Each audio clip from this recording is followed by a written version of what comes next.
What's up, everyone? I'm Tamara, and welcome to my YouTube channel. Today, we're going to talk about the high-functioning borderline personality disorder because there are lots of them out there that are just very high-functioning. They have an it factor. They have something in their makeup that is very driven.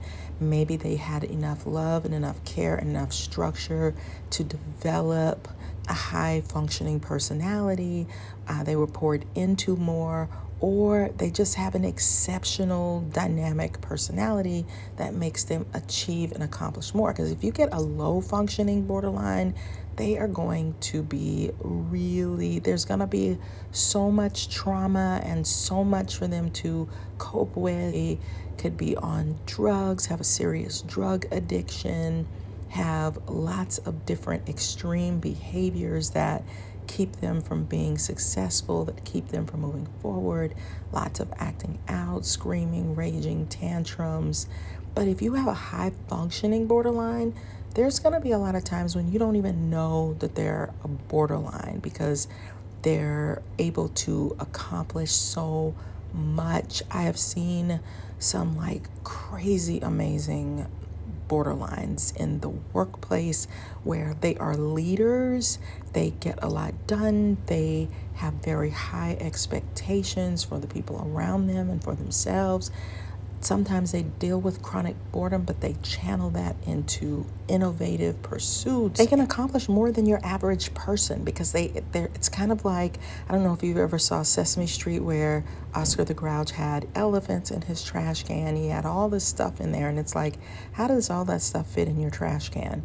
Well, not to demean them by calling it a trash can, but it's like this tank that never gets full, and so they're constantly putting things in it, like ideas and creative artistic endeavors. And let's say they put on a program at church or for their organization, it's going to be over the top. They know how to bring out the best in people. They know how to get them to excel and elevate. They can make excellent teachers and do all kinds of things that most teachers just wouldn't have the stamina to do. Like, a lot of people are just bread and butter, meat and potatoes. Not high functioning borderlines. They are going to be dynamic. Now, they can be tough to deal with at times because they push hard. Sometimes they don't really know their boundaries when it comes to their emotions and their feelings and how they're expressing themselves. So they might come across as angry because they're talking really aggressive. But if you can overlook that, they do a lot of good. They also, these high functioning borderlines can be very compassionate. So imagine having this endless energy that needs to, because basically what they're doing is they don't want to feel all the time, because when they go into that place, it dips them into depression, despair, anxiety.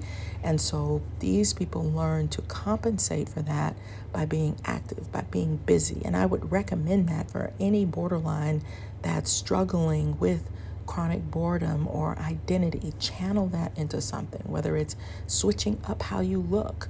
You got to do something with that energy because it's just floating around. So they are going to be top notch. And because borderlines tend to be very compassionate, like, they understand how it feels to feel down, to struggle, to be down in the dumps. Some of them had really hard childhood, so they want to help a lot of people. So if you have an endless, you don't tire out the same way as your average person does, then you can help a ton of people. And that's what they do. You can usually juggle a ton of tasks at the same time. So they also can have a lot of personality and bring a lot of fun. There's always going to be a unique quality to these people that makes them stand out above everyone else.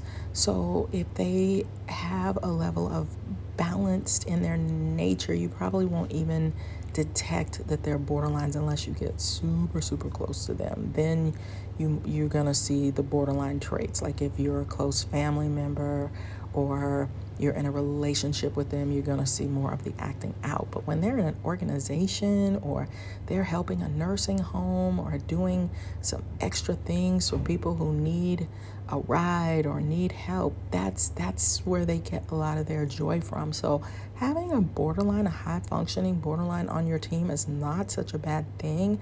They can take you and everybody else to a new level, and it is so amazing. So everything about a borderline is not bad. There's a lot of good that comes with having that. And I think they're more interesting, entertaining, fun. They're not your average, boring, everyday fine. How are you? Fine. And you, that's not them. They have a lot more to them. So they make life more colorful and more interesting. And I like it when they can channel their energy into positive outcomes that everybody can benefit from. So if you struggle with dealing with a narcissist, check out my book, The Workplace NaRCISSiST. It will help you, give you tips, help you get out of the dumps with these difficult people. And if you're a high functioning borderline, or you think you are, let us know in the comments, like what drives you, or if you know a high functioning borderline, let us know about that person, because we need more positives about borderline personality disorder. So I'll see you guys on the next video. Bye.